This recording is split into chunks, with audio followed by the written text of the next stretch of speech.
بسم اللہ الرحمن الرحیم۔ غزوہ ہند میں شامل ہر سپاہی کو مجاہد ٹی وی کا سلام۔ ایک دفعہ ایک شخص سیدنا علی المرتضیٰ رضی اللہ تعالیٰ عنہ کی خدمت میں حاضر ہوا اور پوچھنے لگا کہ یا علی المرتضیٰ شیر خدا، خوش نصیبی کیا ہے؟ تو آپ نے فرمایا کہ خوش نصیبی یہ ہے کہ آپ کی زبان، آپ کا اخلاق اچھا ہو۔ یہ جو دنیا کی مال و دولت ہے لوگوں کے پاس بہت زیادہ ہوتی ہے، وہ اپنے آپ کو خوش نصیب سمجھنے لگ جاتے ہیں۔ ناظرین، ویڈیو دیکھنے سے پہلے مجاہد ٹی وی کو سبسکرائب کریں، بیل آئیکن کو پریس کریں تاکہ ہر آنے والی ویڈیو آپ تک بر وقت پہنچ سکے۔ ناظرین، سیدنا علی المرتضیٰ نے فرمایا کہ دنیا کی دولتیں، یہ مال و اسباب، دنیا والے اتنے کم عقل ہیں کہ یہ اس کو اپنی خوش نصیبی سمجھنے لگ جاتے ہیں۔ خوش نصیبی تو یہ ہے کہ یہ تمام چیزیں، یہ مال و اسباب، یہ عزت و وقار، یہ چیزیں، یہ انسان کی مشتاق ہو جائیں، یعنی کہ ایک یہ خواہش کریں کہ ہم اس کے انسان کے پاس جائیں۔ خوش نصیبی اس کو کہتے ہیں۔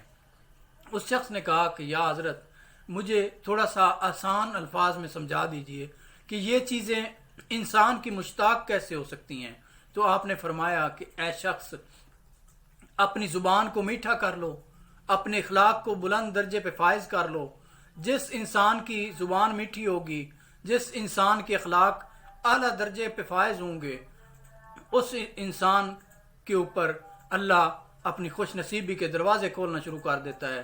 اور یہ تمام چیزیں، یہ مال و دولت، یہ عزت و وقار، یہ خواہش کرتا ہے کہ ہم اس شخص کے پاس جائیں، ہمیں اس شخص کے پاس ہونا نصیب ہو جائے، اس شخص کے پاس ہماری موجودگی جو ہے یہ اللہ قبول کر لے۔ یہ خواہش کرنے لگ جاتی ہیں یہ چیزیں، یہ مال و دولت وغیرہ، یہ خوش نصیبی ہے۔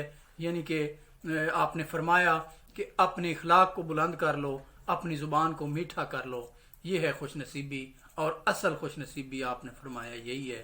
ناظرین، یہ چھوٹی چھوٹی چیزیں ہم اپنی زندگی میں اگر شامل کر لیں تو ہماری زندگی میں بہت زیادہ آسانیاں پیدا ہو سکتی ہیں۔ ناظرین، اللہ کریم پاکستان کا حامی و ناصر ہو۔ اللہ حافظ۔